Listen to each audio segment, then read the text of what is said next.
Hello, hello, everyone, and welcome back to another episode of the Plant Powered People podcast with your hosts, Michelle Kane and Tony Okamoto.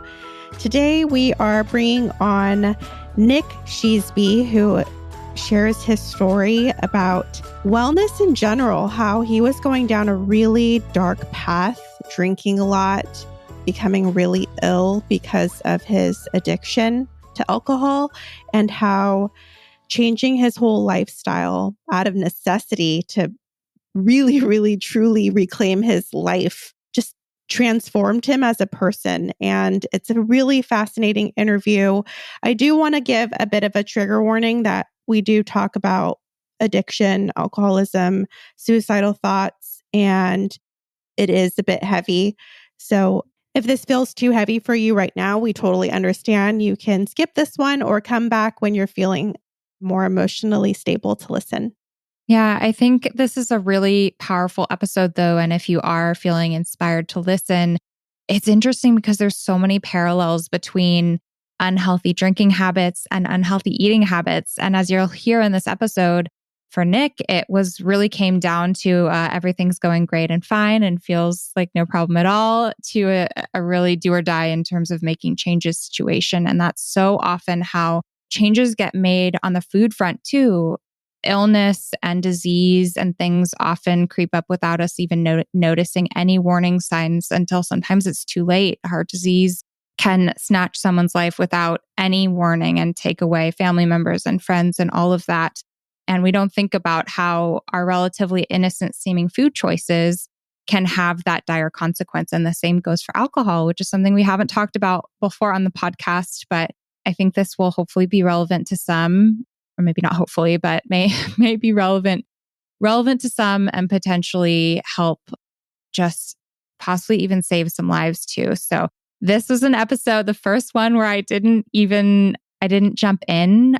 Tony, I just feel like you were in such a flow with Nik. And I can tell you as a listener of this episode, I walked away feeling incredibly moved. I learned a lot, and I kind of have a new perspective on drinking. So thank you, Tony, for diving into all of this with Nik. And for all those listening, enjoy. Before you enjoy the episode, I did want to say that we're doing this because we are also on the tail end of coming out of pretty dark place in our time with the pandemic. So many people I know personally struggled with depression, and they lost their jobs, and maybe their marriages didn't work out. And when we're thinking about wellness and health, it's not always just food related. Food is so important, but there are other aspects. And you'll hear in the episode that it wasn't just sobriety. It wasn't just diet change. It was also exercise and really getting to know yourself on a deeper level that can bring you into a better, brighter place, a better, brighter world. So with that said, we hope you enjoy the episode. But first, we want to thank our sponsors, Better Than Bouillon, who we love big time. It is the new year, and I am trying to eat more intentionally healthy. And that means I'm doing so many veggie heavy dishes like soups and stews and curries and stir fries. And the base of all of them that's providing the majority of the flavor has been my no chicken bouillon from Better Than Bouillon. And what I love about it is that unlike bouillon, which comes in cubes, you can really control how much you use. So say I want to put it in a stir fry, I only need a little bit. I don't have to fuss around with cutting a cube and trying to get exactly what I need with it crumbling. This works perfectly.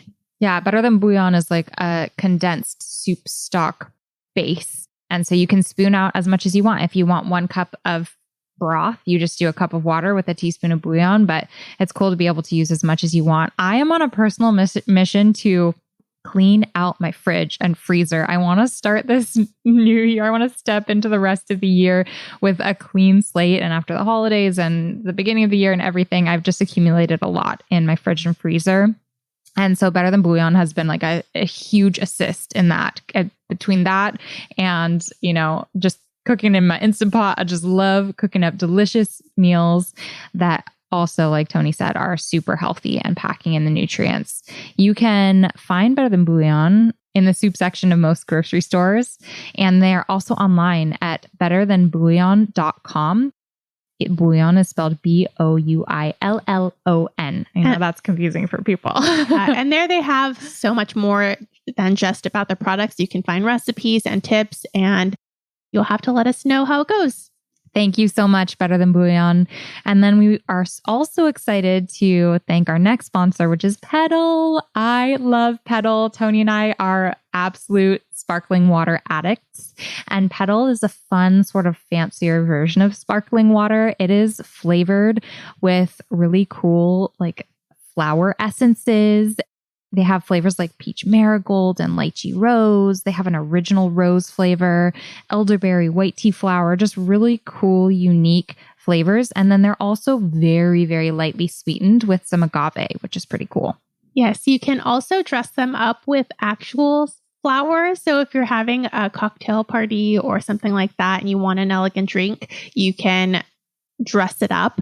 Or if you're wanting to serve it, it's in an elegant can. It's slim and tall and really, really beautiful. We had our friend Whitney Lauritsen over, and she could not believe how good the rose flavored one was. Rose is her favorite, and it just blows people away. Absolutely. And since we're in the new year and everyone's trying to be a little bit healthier, a nice thing is that this is only sweetened with a little bit of agave. So if you are a soda drinker and are trying to cut back, try swapping to this. It's a much better alternative. And it's just, as we mentioned, so beautiful. And it's caffeine free. So you can drink it any time of day or night. If you're working late, you can open one of these, have that beautiful satisfying sound of a can opening, and sip on your delightfully sparkling water. So thank you so much, Pedal. You can find them online at drinkpedal.com, and definitely check out their Instagram, which is just at drinkpedal. Now, on to the show. Nik, welcome to the show. Hello. Thanks for having me. Thanks for coming on. I am really excited to chat with you.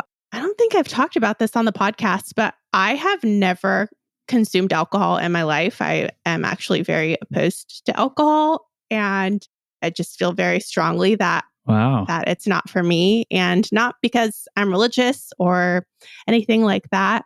And we can talk a little bit about why later down the line, but I'm so interested in your story personally, and I'm excited to have you on the show. Michelle is excited to have you on the show to get people inspired about starting the new year off healthier. And I know so many people go January dry, and hopefully you can give some tips for just continuing to live healthy and consuming less alcohol as the year goes on. Yeah, absolutely. That's amazing. When you said as a lifelong sober person, I was thinking that we had a similar story, but that's a whole different ballgame. That's pretty amazing. It's quite an unconventional lifestyle. But before we dive into your story, which I'm very eager to do, can you tell us about where you're calling from right now? Yeah, I am in Nashville, Tennessee, packing currently to head to Iceland for a month, though. So that's exciting. That is exciting. I have never been to Nashville, but I did watch the TV show and learned a lot about the music scene there, and know that is very thriving. Paint a picture of who you are. If you could give us just a little bit of a background of maybe where you grew up. So I grew up in a small town called Ashland, Ohio. It's a very conservative, very Christian. I always say closed-minded because it is what it is. So I grew up in that. I grew up in a very 3-4 times a week going to church.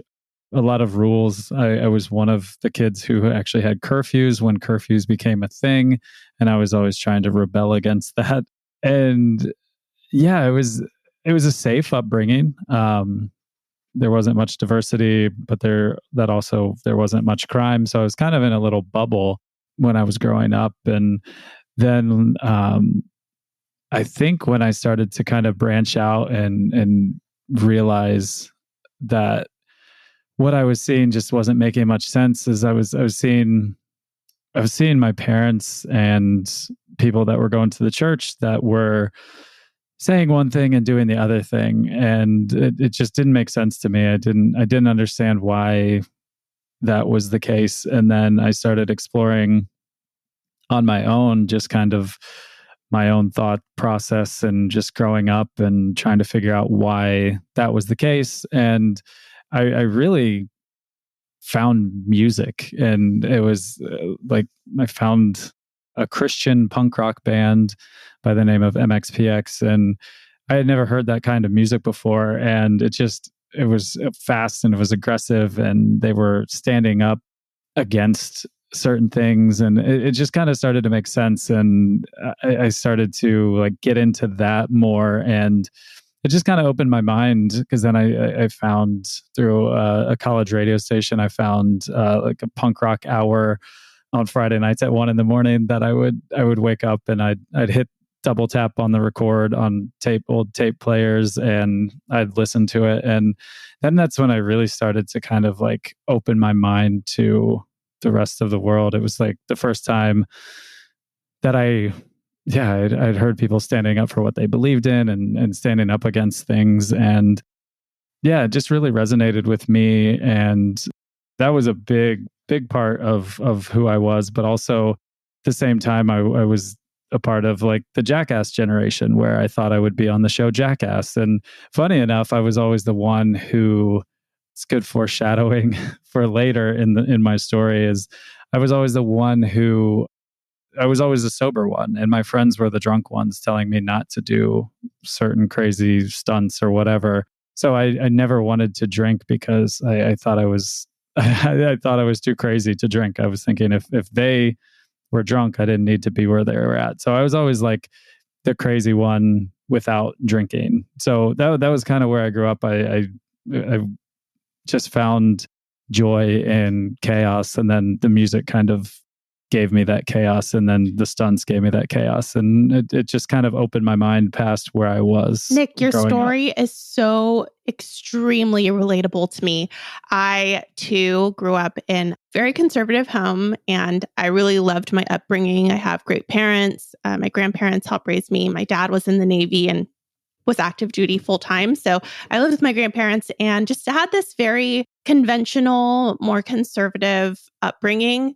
And somewhere around 15, 16, I found punk rock music and really just changed my life. I thought I too would go into the military. Yeah. And my whole family's in the military. My brother, my dad, my aunt, my uncles, my cousins, everyone's in the military. I thought that was my path. And Wow. I remember going into punk rock music and just feeling like, oh my gosh, what is all of this information? I learned about animal rights. I learned about just more progressive thought. Yeah. And also I learned what straight edge was. And that's when I decidedly sober. And so that's the beginning of my story, which is so, listening to you made me like nod my head a lot. Totally. And that's funny you brought up straight edge, because until I started drinking, and when I was in my 20s, I was in a city in Virginia, and there was a very good punk and metal scene, and straight edge was massive at that time. And because I didn't drink, everyone thought I was straight edge, but I wasn't necessarily straight edge. I just didn't trust myself. But technically I was straight edge. But it was funny when I started learning about straight edge. So that's fantastic. That for the listeners who don't know what straight edge means, straight edge is a lifestyle that comes from the punk rock scene. There was a time when punk was sex, drugs, and rock and roll. And then there was a subculture that emerged, and a band called Minor Threat who said, we don't need to do that. We don't need to be on drugs, be drunk to have a good time. And from there, it grew and became very popular and has really influenced me in my life. And that's the background of that. So, Nik, you were not drinking, you were playing pranks, which actually is funny because Michelle's birth father, he was totally a prankster. And sometimes I would think, oh, he would totally do stuff like on that show if he had the opportunity. Michelle, would you agree? Yeah. 100%. It also made me think of him. And I also know that he went through periods of his life not drinking because he totally did not need to in order to be what other people would think is drunk. So yeah. How do you go from being uninhibited and sober to then wanting to drink? I know a lot of people need the liquid courage to be a little bit more social and adventurous. How did you make that switch? That's a really great question. And it all, like, it kind of just boils into my life story of, I was living in Virginia, got my heart broken, that old song and dance, your first heartbreak. And I ended up moving to Atlanta, Georgia. And I ended up, through friends of my brother, getting a job at a music venue called the Tabernacle. And I just was like sweeping floors and scanning tickets and all that. And ended up working at another venue in town. Long story short, I ended up working at a couple venues, a couple Steve Madden stores, and then I ended up getting a job at Warner Brothers Records as a field marketing rep, which sounds fancy, but it was the head of a street team, basically. So I was just working a ton of hours just to live, because I'd never lived in a big city, and Atlanta was expensive then, at least to me. So I started into the music industry that way, just through venues. And then when I started at Warner, the part of the job was just promotion and giving out stickers and posters and stuff at concerts for like artists or similar artists who were at the shows. And I had connections in the music scene in Atlanta, so it was quite easy for me to go to shows and pass out stickers and posters, and I didn't ever have to ask for guest lists or anything. So I was sending in all these reports. Anyway, Warner Brothers thought it was fantastic that I was doing this. So they sent me out to a few shows on a tour called Project Revolution. And so here I was, this 22-year-old kid. I hadn't really traveled much, but I had a ton of energy. I was still the sober kid. And I was just running around like a crazy person, passing out stickers and posters and having a blast. And so I met these guys who worked for Linkin Park, and they were production assistants, and we just became fast friends. Some of them are still close friends of mine today. But fast forward another little bit into the story, they messaged me to go on tour with Linkin Park in early 2006 or 7, one of the two. I can't remember. It's crazy. It's been so long ago. But so I got into the music industry, and I was still sober. And I was on a tour bus, which was wild. Usually you have to be in vans and trailers and whatever else before you get there. And so I worked in the music industry, and my jobs in the music industry were very people oriented, very, very forward for the band. So I was production assistant, which just meant I was working my ass off, and I was running around like crazy and just being there for people, basically customer service for the band. And then I also was production or sponsorship coordinator, which meant I was helping with, like, Verizon used to sponsor a lot of tours, so I would help out with that, which meant that I was talking to customers and I was helping with meet and greets. And so a lot of my jobs were starting to be super extroverted, which I was very extroverted, but because of the extreme amount of hours that the music industry demands from you, I was learning that I was actually kind of introverted, or it was helping me become an introvert. So the more I progressed into my work, and I really loved it, but I was kind of the head of the carnival. People would come in for a meet and greet or a pre-party for bands, and I was the host. And so more and more, as I was having to be more outgoing for my work, I started to become more and more introverted in my personal life.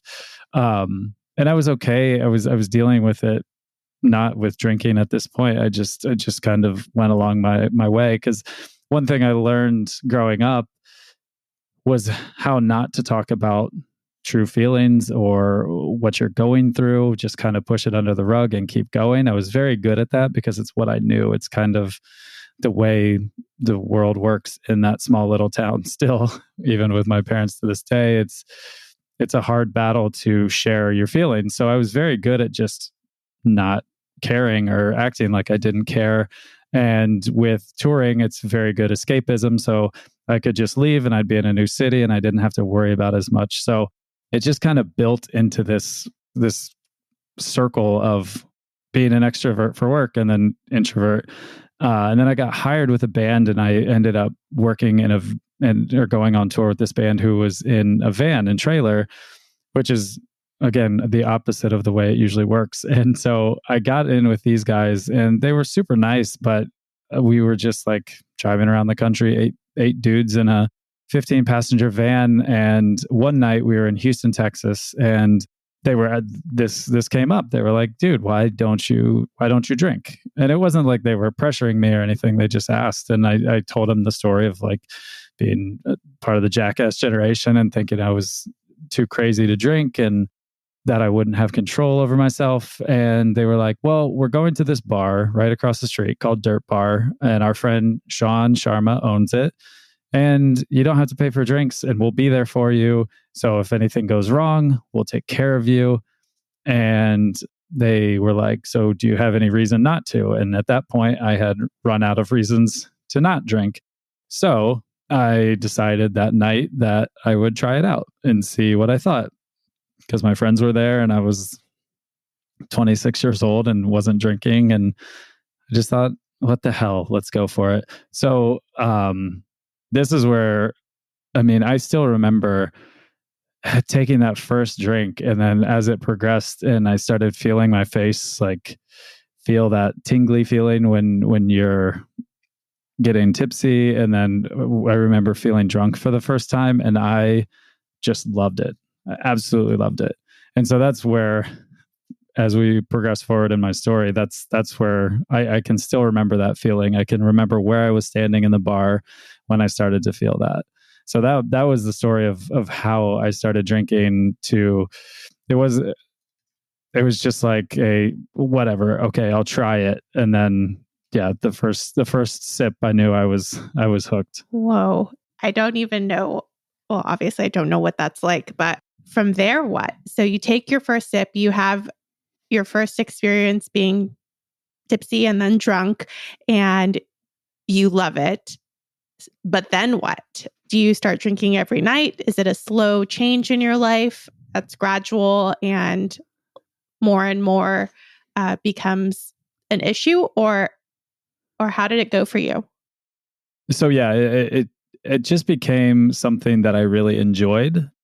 And I think everyone, or most everyone, I can't say everyone, because you, Tony, are not part of the everyone, but most people have their, like, say, college days where they go wild for a couple of years or whatever. And I just think I found something that was super fun. And I started just to feel extroverted again all the time, especially when I was drinking. It brought me out of my shell. It made me like everybody feels when you're drinking, like you said, liquid courage. And yeah, it started as just a fun little habit. I would just drink. And I think a lot of people get in their minds about the music industry that it's just sex, drugs, and rock and roll all the time. And it's not necessarily that. It's a place where nobody tells you no. They're not going to stop you from doing what you're doing, but you have to work a ton. Like, the hours are crazy. Most of the time it's 15-hour days. I was getting good at just like drinking. And at that point it was just beer. So I wasn't into hard liquor at that point. But shortly after that, when I got home from that tour, I just started going to bars, and then that's when I started drinking more whiskey. And it just took a turn. It became that chaos in my life that I hadn't felt in a long time, because I even with the jackass stuff, with the skating, and it just kind of filled that void that I always loved. I always wanted that adrenaline rush. I always wanted to be jumping off of buildings or doing crazy stunts, and this kind of felt that way for me, because it was more of a challenge of like, okay, I really like drinking. I like being drunk. Like, how drunk can I get? It was almost myself challenging myself to drink a ton and still be okay. And I do remember the first night when I drank, I got super drunk, But also my friends in the band were like, damn, dude, you you drink a lot. And the next morning I woke up and I didn't feel too bad. But so I always say, like, I had a drinking career and the first few years were a lot of fun. But I was drinking to the point where after about a year and a half, I couldn't drink whiskey anymore because I just drank so much whiskey. And then I was just going through the liquors because I was drinking so much, and then I would lose the taste for it, or I'd get sick every time I would drink it. So I'd just be like, all right, well, I can't drink whiskey anymore. I can't drink gin anymore. I can't drink vodka anymore. I had gotten rid of beer because I'd started putting on weight and it didn't get me drunk quick enough. So that was kind of like how it progressed. It just turned into that chaos that I had loved through the music and skating and all the other stuff. For you, was it purely fun and a challenge, or was there something underlying that was calling you to drink? Like maybe something internally, emotionally, mentally? I mean, as I have grown away from it, there's definitely stuff underneath. I mean, family trauma as a kid that I had never dealt with, religious trauma that I had never dealt with, and then just some depression as well, especially once I started touring as much as I was touring. I was traveling 10 to 11 months a year. So it doesn't make for the best atmosphere for having friendships that are lasting. I mean, you make good friends on the road, but then there's some people I haven't seen in 10 years that I still talk to, but I haven't physically seen that person. So it creates a weird version of friendship where you become almost family because you're living in such close quarters for months at a time, but you're not necessarily going to see them again. If you don't work for the same band and you go off on your way, then you don't see them.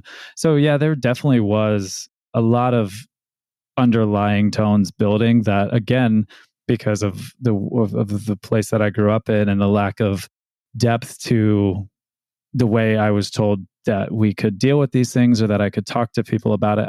I still didn't talk about these things. And I knew that I really loved to drink. And even in the early days, I had people just being like, wow, dude, you drink a lot. And I don't know if it's good for you. But at that point, I'm still young. I was 26, 27, 28. And I was just like, whatever, dude, I got this. I'm young. I'm healthy.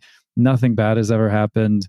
It definitely, what fueled it was a lot of escapism, a lot of just wanting to be the life of the party. But then as I progressed into my drinking career, that was the only way for me to be that person, was to drink myself to be the life of the party, or be the life of the party because I drank so much. And it was the novelty of, wow, look how much Nik can drink. That seems like a lot of pressure. At what point did it go from it's not an issue to, oh, wow, this is a huge issue and I need to get it under control? Well, so I had a relationship that I was trying to get off the road for, and it went well for a little while, but her and I were just very good drinking buddies. We had a lot of fun together, and we just drank way too much together, and it just didn't help make it wasn't helpful to the relationship. And then I left for a tour and I came back and it just didn't end well either. So then my depression kicked in more, and I took it to a really deep extreme, and I was drinking most of the day at that point. I would start pretty early in the day, and then I would get my job done, and then as soon as I was done with work, I would just drink until I started blacking out. And that was probably 3 or so years into drinking. And I mean, even when I wasn't like trying to drink to blackout, I was getting pretty close every night. But that was really when it started to get really dark. Was I got really hung up on that breakup, and I dove straight back into touring because it was easy, because I could just run away. I was leaving again, and it was just like, all right, I'm going to get out of town and I'll go see all these other places, and then I don't have to think about real life because I'm on the road. And when I'm on the road, it doesn't necessarily mean that it's real life. So it took a really dark turn. And at that point, I was drinking to forget a lot. I was drinking not even because I enjoyed it. It was just something I did. It became who I was. Everybody that knew me always knew me with a drink in my hand. And that was really, really when it started to unravel. And I didn't get to a place where I told myself that I was going too far. I had a lot of people in that time just saying, dude, you're headed for destruction, man. It is really bad and you should get help. But again, in the music industry, they'll say those things and then kind of step back because they know how stubborn they are in that industry. And also that I was very stubborn. So I was like, yeah, right, whatever. I still was thinking I was invincible. So I was still pretty young. And when it really just got to a head, I was drinking, and this goes in the States. I should just look up what the actual like content of water it was, but I was drinking a handle and a half of rum every single day on my own. Also some Fireball and Jaeger on top of that. But I would also be going out to bars. So not only was I drinking a ton, I was spending a ton of money, and I was thinking, okay, if I'm going to be in, let's say, Indiana, I knew their liquor laws. So I would, if I was going to be there on a Sunday, I would have to stock up on Saturday in Illinois so that I had enough to get me through the day in Indiana. So it turned into that kind of atmosphere where I was, not only was my habit controlling my life, feeding my habit was. I had to know where the closest local bar was so I could sneak over from work and take a shot or two and then come back. And I just had to have it together enough to host a party for these bands. And most of the time that involved people buying me drinks. So it didn't look that bad because part of my job was to entertain and do my work. And the drunker I was doing pretty well at that. So looking back, that would be a time where I would have loved for myself to say, hey, dude, you should stop, because it didn't stop there. I want to take a moment to acknowledge that this story that you're telling, it may seem extreme to some people, like, wow, how does that happen? How it just seems so unfamiliar. A lot of people can control how much they drink and drink socially, but I am really surprised because I don't drink, and I am a safe person for people who don't drink to be around and to hang out with, and I can have fun and go on walks, have dinner, go to coffee shops, and socialize in a way that doesn't include alcohol. Yeah. I have been approached by so many people who are ashamed of how they had behaved or had been drinking silently alone in their house because they didn't want to bring attention to how often and how much they were drinking. It's a more common thing than I think people know. Oh, that's okay. I just wanted to acknowledge that, just in case anyone is listening and thinking, whoa, that's really wild.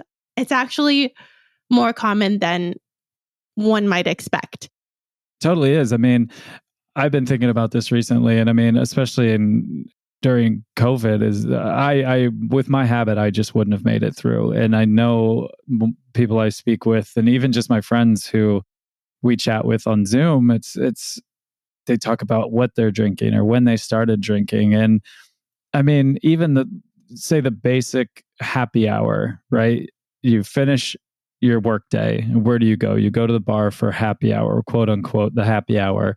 So instantly you're going to a bar for the happiest hour of the day, and that's to drink to forget your day. That is a massive alcoholic habit, is even just going to happy hour to drink the day away. That is very, very alcoholic in nature. So it's not far off to think that if you just are, after every conference call or when the kids go to bed, if the first thing you grab to unwind is a glass of wine or a beer or a shot and a drink, that's a start of it. I'm not saying you have a problem, but these things that are becoming so normalized, it does lead itself right down towards that path if you don't be careful about it. We all have the ability to become that.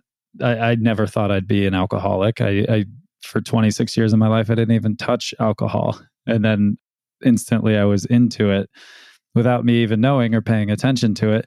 And by the time I was there, I couldn't stop it. And the only thing that stopped it was after all of this, and I had progressed this far, I was flying home to Ohio to see my grandfather before I left for another tour.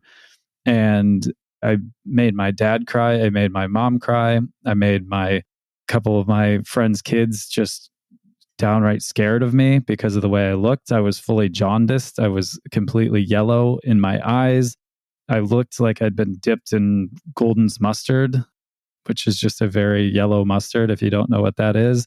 And my liver was starting to fail. And I was 33 years old. And my friends and my dad came and they were like, you have to go to the hospital. I got to the hospital, and the lady that was checking us in at the hospital said, I'm just going to tell you this because people are going to look at you. They're going to stare at you because you're the yellowest person I've ever seen in my life. And she'd been in the medical field for 30 plus years. And at that point, I finally realized, like, dude, you've done some damage to yourself. Then they took me in to do some tests, and this doctor came in, and I'll never forget it. I mean, if you get these words at any point in your life, you'll never forget them. But I was laying there. My dad and a good friend of mine and I were laying there or in the room, and he just came up and he said, he's not going to make it. And he said, with how bad your liver is, he's not going to make it through the night, but you have to go to Cleveland. So it was the biggest, or the closest big city to be at a better hospital. So I waited for an ambulance, and then I rode in an ambulance to Cleveland. And when I got there, I told the doctor, because I just needed blunt honesty. I said, dude, if you know I'm not going to make it through tonight, I need you to look the other way. I need you to not check me into this hospital, because I'm not dying in this hospital. Like, I'm not going out that way. I'm going to go to the airport, and I'm going to fly somewhere, and I'm going to rent a wingsuit, and I'm just going to like soar over a fjord and just go out like a flying squirrel. And he just said, we're going to do everything we can, and we want to admit you. And I said, okay, but you have to be completely honest. Like, this is my life. And yes, I've put myself here, but I still have choices. So if you know that I'm too far gone at any point in this stay, I need you to tell me that. I have to know that. So that first night, I'm sitting in a hospital room. And mind you, I'm 33. I didn't drink till I was 26. So in 7 years, I went from 0 to beginning stages of liver failure. And I'm laying there, and when you're told if you might not make it through the night, I challenge anybody to fall asleep in a moment like that, because if you have no idea if you're waking up the next day, it's not really high on your priority list to fall asleep. So I was sitting there, and the only thing you can do in that moment is start to look back at life and what you've done and what your life has looked like. And the first step in empowerment for me in that moment was that when I looked into what I had done with my life, I had traveled. I had seen a lot of the world, which I was very fortunate to do. I had done all these crazy things and enjoyed myself. And so I was really happy that I had done it. I hadn't taken a safe route. I had gotten into the music industry and actually gotten some big jobs. And it wasn't necessarily that it was the big jobs or anything like that. It was just the fact that I was doing things the way I wanted to. And so I was really proud of myself in those moments, just knowing that I could have done anything else, but I took these chances and I took these risks for myself and truly enjoyed life. Because when those moments hit too, it's like, had I just worked in a cubicle, I can't imagine what I would have been feeling that night had I not traveled or experienced life or really just challenged myself in life. And so that was a massive empowerment moment for me. And there were moments in those last couple of years before I got to that hospital room that I sat there and I just was like, I just don't care if I live or die. I really, really don't. And that moment when I'm in that hospital room, basically have the choice if I just want to let it go or if I wanted to keep drinking. I could have easily just not been around anymore. So I was at that moment when I was presented like, hey, dude, do you care if you live or die? I'm really happy that I'm telling you this story right now so that you know the choice that I came up with in that moment. And this is really heavy. I can only imagine what your family was experiencing. And how their sadness and worry and just all of the different things that they were feeling must have felt for you to see them in pain and to see them in sadness, fear. Yeah. And so you're in the hospital thinking this could possibly be your last night. Your family's super concerned about you. Is it this visit where you decide that wellness is going to be a priority if you can make it through the night? Because I know your journey is not just about sobriety, it's also about plant-based living. Yes. To your point about being concerned about family and friends, I mean, that was another big thought process that I was going through. Was like nothing like egotistical about it. I was just like, when your friends pass away, people are sad. And so I was like, I'm going to bring so much sadness if friends of mine that I've toured with, like I've said, you just don't see them. If I don't see them again and they just find out that I passed away, I'm going to bring all this sadness. So that was definitely heavy on my mind that night as well. But flash forward to the end of my hospital stay, the doctor came in that morning and he just said, hey man, we're going to let you out of the hospital, but it's not because you're good. It's because we can't do anything else for you here. So you have to do 3 things in life to even have a fighting chance at this. He said, first off, do not ever drink again. Don't ever drink again. Secondly, because I wasn't eating by the end of my drinking career, I was just drinking nonstop. I was waking up every morning and starting drinking. I was rolling over in the night and drinking. So he said, start eating and start eating healthy. Listen to your body. It will tell you what you can and can't eat. And you have to follow that and then start exercising. So at that moment, I just kind of had a sigh of relief that I was leaving the hospital, but I knew I was in for a long journey. So starting into the journey that took me to veganism was, I remember going after one hospital visit with a specialist and I got some really good news. So I was like, oh, all right, let's go get a burger. I haven't had a burger in a really long time. And I remember having red meat for the first time in a while. And I got incredibly sick immediately. And so I was like, well, if I'm listening to my body says, let's not do that. And then I started into just like easier meats, I guess you would call it. And I was doing chicken and turkey, and I just wasn't feeling that well. I wasn't feeling horrible, but like as I was exercising and getting in shape, there was still something just a little bit off. And I was going forward in my sobriety at this point. Like I've never had a drink since that night in the hospital. So sobriety is the underlying current of it with this. And so I went out on tour with a band. They're from the UK and they are all vegans when they're off the road, and then they do vegetarian or some do pescatarian while they're on the road. And we were talking one night and I was telling them what I was going through, and they said, well, why don't you take another step and just cut meat out and do either vegetarian or pescatarian? So I said, all right, I'll do pescatarian. So I started into that. And then when I cut meat out, I felt a lot better. And then flash forward, I was in northern Finland with my partner who I met on a tour in 2019. And we had this really rare Finnish fish. And I just said, I think I'm good on this. I don't think I'll ever find a more unique meal than this. And I was not feeling bad, but I was just like, I think I'm ready to take a step away from fish as well into vegetarianism. And then when I said that, I was just like, well, if I'm going to do vegetarian and I've already cut out meat, why would I have any animal products? So at that point, it was late 2019, early 2020 that I just said, all right, well, I'm cutting fish out and I'm going to go fully vegan.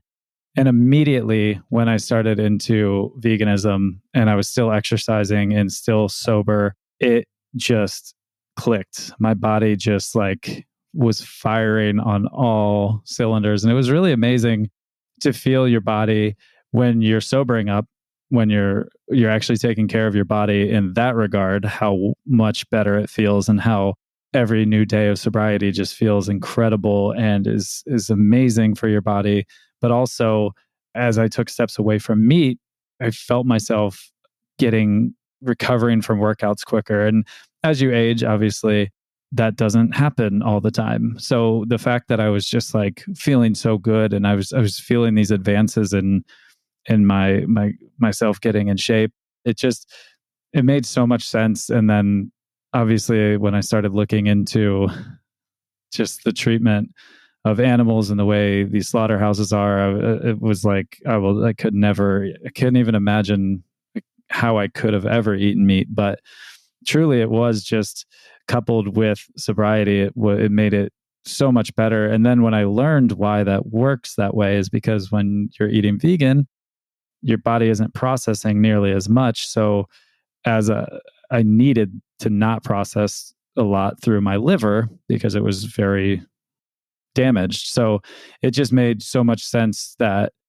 once I stopped doing that damage to my body, that it was so much better for it to heal itself by taking all those animal products out of it and giving it such a nicer diet that was less to process. You mentioned that every day of sobriety is better and you feel your body's healing and you probably feel some clarity for the first time in a while. And sometimes that can be overwhelming. Sometimes people really struggle with feeling all the feelings and seeing all of the color for the first time in a long time. And I'm wondering if you could share with anybody who's listening and is experiencing alcoholism themselves, or maybe knows someone, or is maybe they're just struggling with depression right now and they're relying on alcohol. Can you share your experience about how you were able to move past that part of your life? Because I know it's an extremely difficult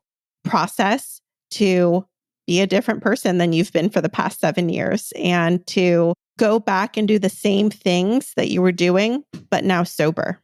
Yeah, it was. I mean, in my head, I had no idea what being a sober human was. Outwardly, I was trying to be strong to say, I got this, I can do this. But when you've been literally drunk every day for 7 years, it's incredibly tough to even think of being in a social situation without having a drink to calm you down. And I had really amazing steps. I actually did not do AA.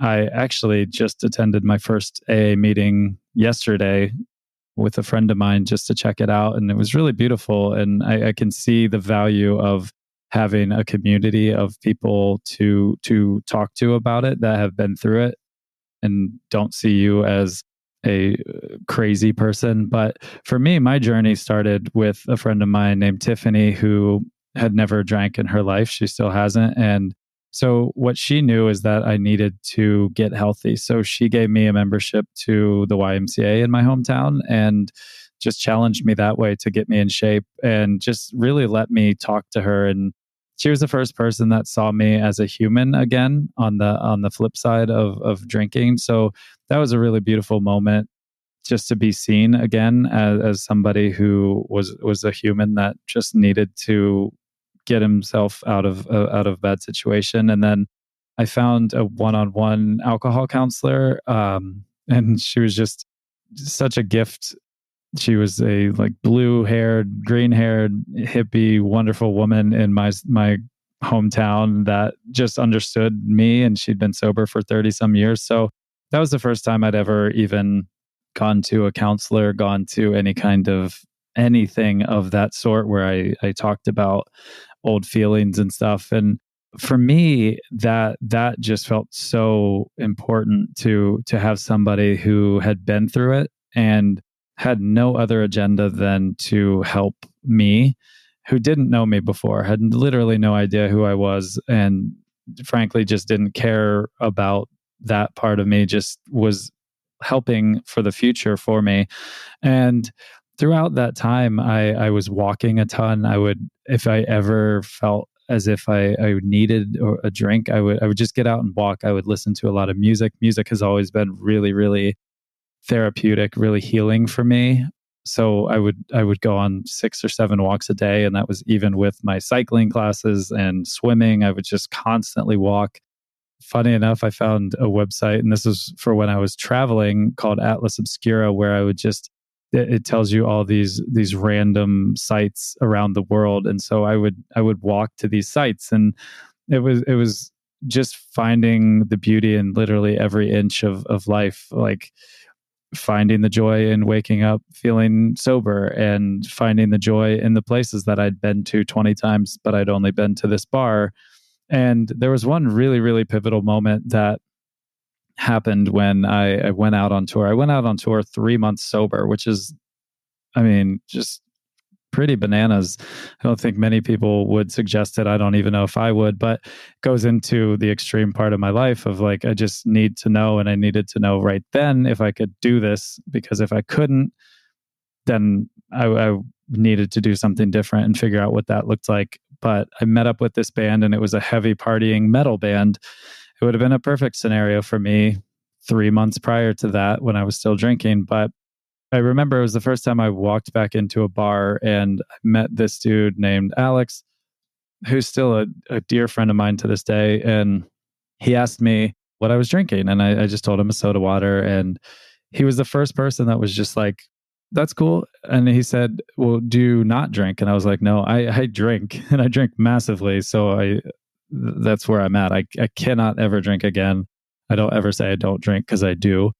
So at that moment, I was in my environment that I was used to, and somebody said it was cool that I was sober. And so for me, that moment was like, oh, wow, I can do this. And also I was watching these dudes who were partying like crazy do their thing. And I wasn't judging, because I had 3 months ago been them. I was actively trying not to die. And for me, seeing it from a sober point of view, and then actually being the one who was closing down the bar with them, but closing down the bar meant that I was just carrying them home, which so many people had done for me, really kind of cemented how I just didn't want to do that anymore. And that wasn't really living to me when I saw that. So I was starting to learn to be social again, and all of that kind of just through putting myself into the fire with it. But practical steps, though, for me, I didn't have a choice. I didn't have all right, let's tiptoe away from alcohol.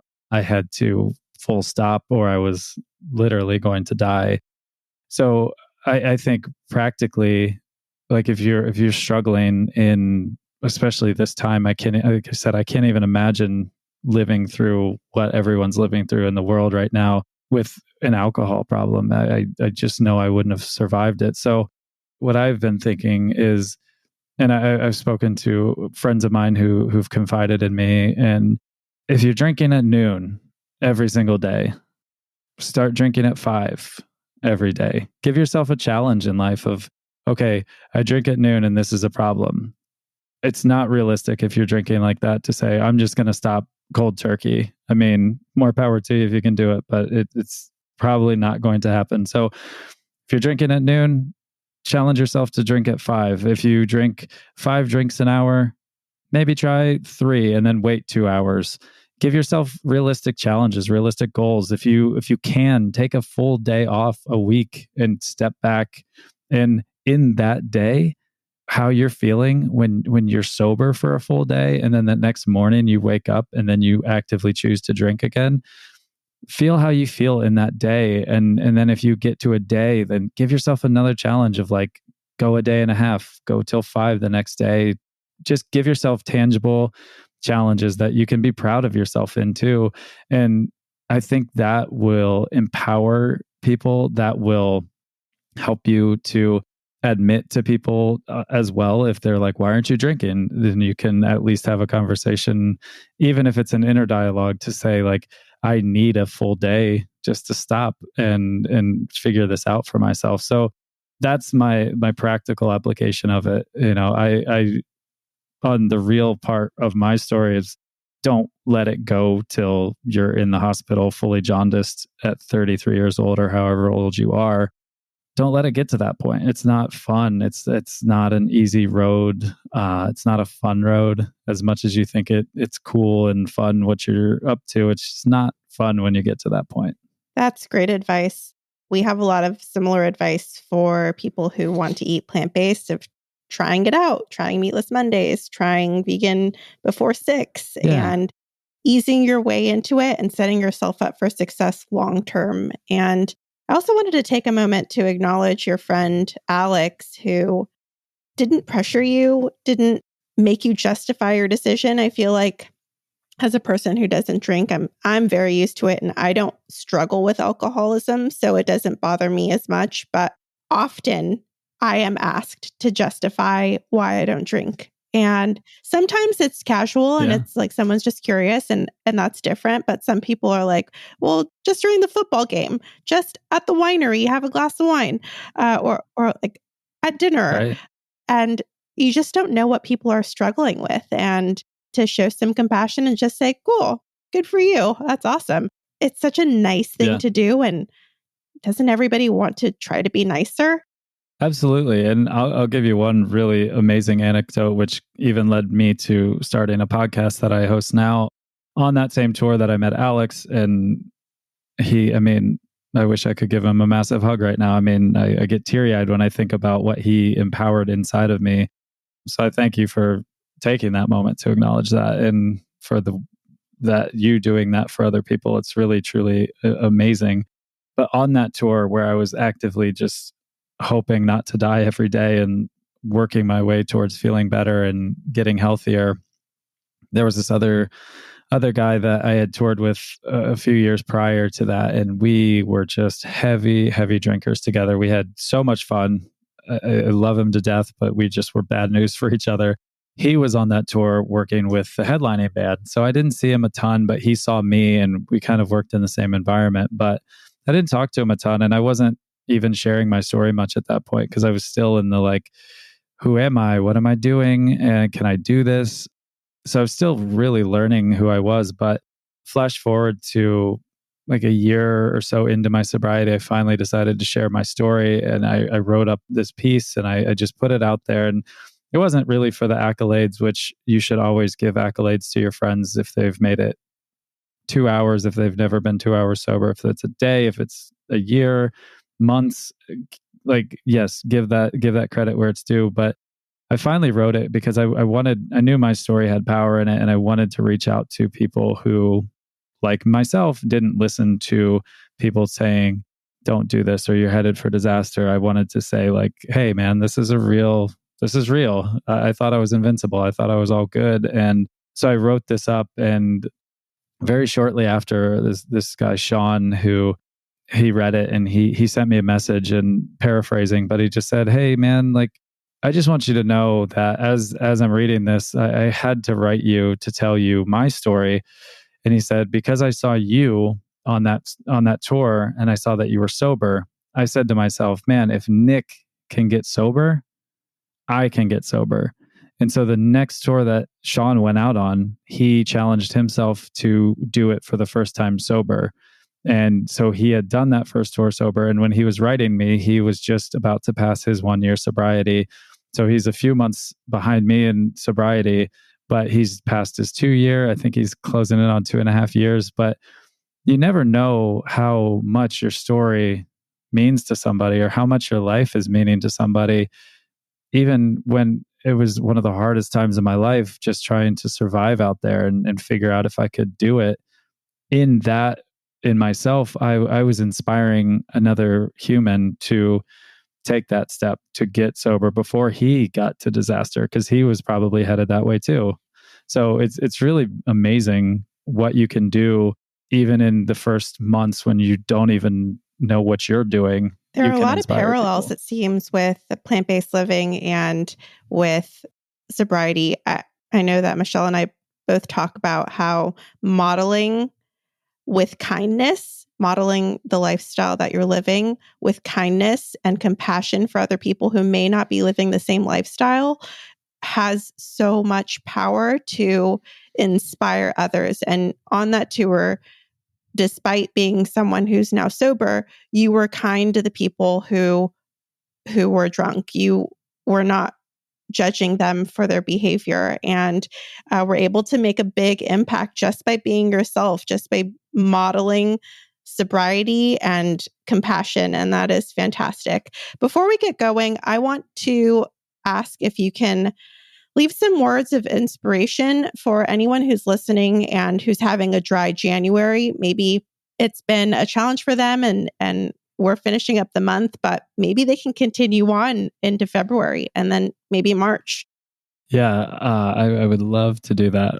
I think it's very simple from me to think of something to say at this moment, where for someone who took 26 years to get to drinking and then hit it really, really heavy for 7 years. And had you told me that all this time later in 2022 that I would be sitting here telling you that sobriety is really amazing and really fun and really fulfilling and really worth it, I would have laughed in your face. But I stand here today and I do say that I live more fully than I ever have when I was drinking. It is so much fun.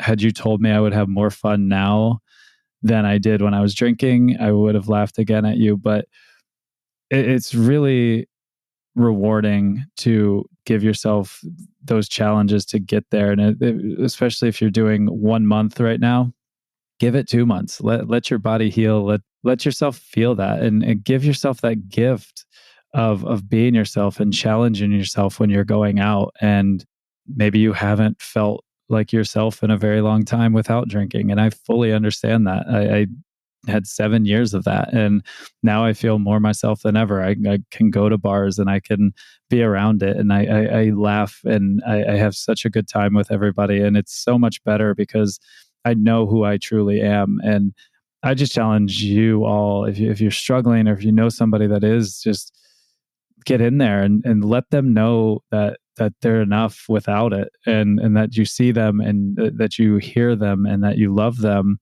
And even if that's you looking in the mirror, just tell yourself that you're enough, that you don't need it, and feel how good you feel without it, without drinking, and meat too. I mean, your body will thank you. I can fully tell you that coupling those two together is really amazing. But especially on the drinking front, just challenge yourself. Like, I don't think we all challenge each other and ourselves enough in life. So truly challenge yourself. Like, if you felt really good in January without, go February, and then you might just find that you're better off without it and you enjoy life far more.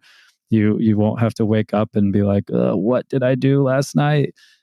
And you'll just truly live. And I just encourage people to challenge yourself in life, just as an overarching challenge to you, but just really find yourself in those moments of sobriety and see who you are. And it's tough and it's not pretty sometimes, but it's far outweighs what you find out about yourself when you're drinking. That's great advice. Thank you for sharing, and thanks for being here. If anyone is interested in connecting with you or learning more about who you are and what you do, you mentioned you have a podcast. Can you tell people where they can find you?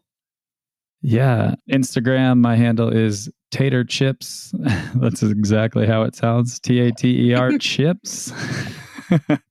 Yep.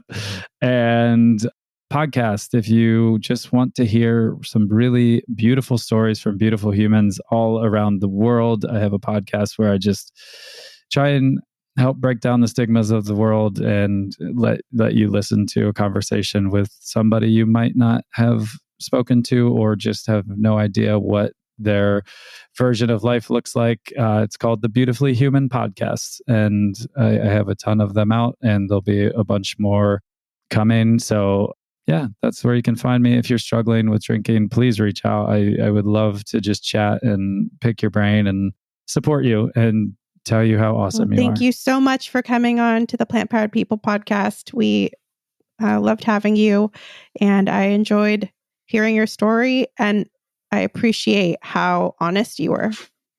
Yeah, thank you for allowing me the space. And it was a pleasure to meet you both. And this has been fantastic. That was another great episode. Nik I'm still blown away after that conversation. It's really hard to talk about those deep challenges that you've struggled with in life. And I really appreciated his candidness. Yeah, I feel like I'm going to need some time to process everything because it was a lot. And these are things that don't often get talked about or even thought about. So I'm so grateful to him and you both.